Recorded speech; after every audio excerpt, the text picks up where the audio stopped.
Today's video is on how to not get mad and discouraged as a pen tester. And the reason I'm smiling, almost laughing, is because if you know, you know. If you've done any kind of pen testing, you've been there. You've been on that side where it feels like nothing's gonna work out. There's no vulnerability. There's no value you can add of, hey, I found this. Can you take a look at that? And it can just be frustrating. You know you're trying to achieve something, but you can't, or you feel discouraged because it seems insurmountable. You're not sure how to solve the problem. And that can be quite common in pen testing. Particularly, I found that to be quite common as I'm studying for the oscp and learning a lot of these tactics and these tools.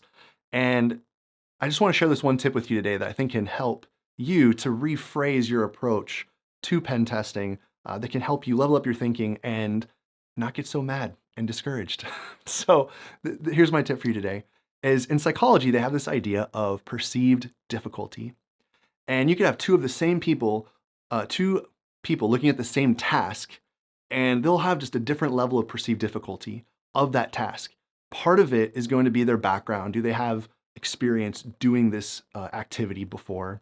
But part of it's psychological. It's simply their subjective evaluation of the situation. That's what I want to focus on, because you can't change your skill history. That you can build that now, but you can't change history, obviously. So what you can do, though, is change your mindset of perceived difficulty.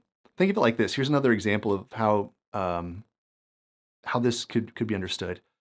In, let's say, university, you had some professors that graded more hard and other professors that graded more easy. It wasn't based on the students themselves, it was more the professor. So let's say you have a group of students over here, one student gets rated at like a 90, another gets rated at a 85, and this other professor would probably rate them at a 70 and a 65 respectively.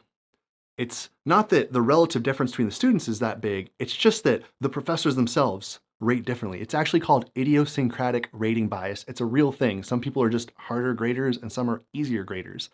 Well, the same thing applies in life, and specifically in pen testing. When people come to a problem based on their own experience and not the skill set and, oh, have I done this before? Can I do it? That's part of it. But more just their overall view of the world of how hard or easy things are to get done.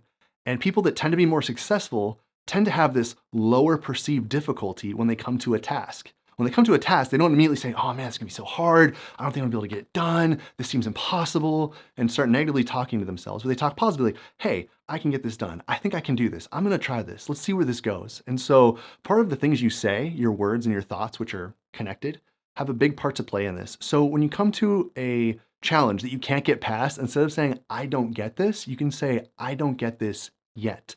That yet word is incredibly powerful.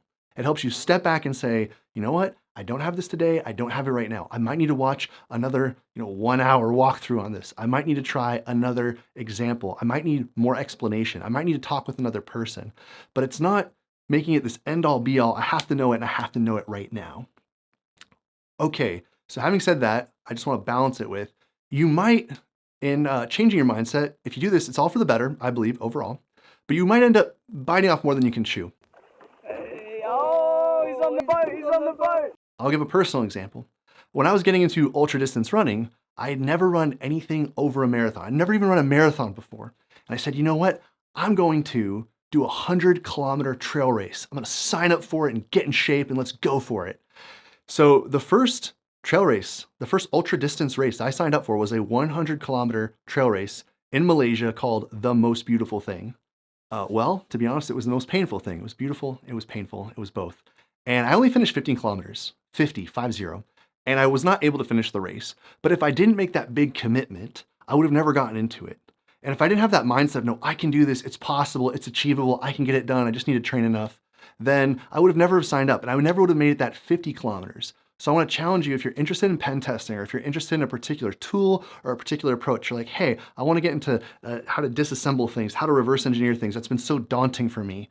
Or I want to learn how to, this is actually a side thing I'd been interested in, how to program FPGAs, similar in the sense that you're getting down to machine code and how things work at a very low level. But if there's something you're super interested in that seems very difficult, very challenging, just say yes, just step out, just step ahead, go for it, try it, and see where it leads you. I've found that that's where I've been able to learn and grow. And sometimes I do overstretch or overreach, and I don't make it as far as I wanted to, but I made it further than I would have if I didn't have this lower perceived difficulty of the world around me. So this is both an encouragement, but also a challenge. And I think there's a unique place for pen testers to have this mindset of lowering your perceived difficulty of a challenge and just pausing, taking a deep breath, taking a step back and saying, I can do this even if I can't do it right now. It's just going to take more time, more practice, more dialogue and networking, whatever it takes for you.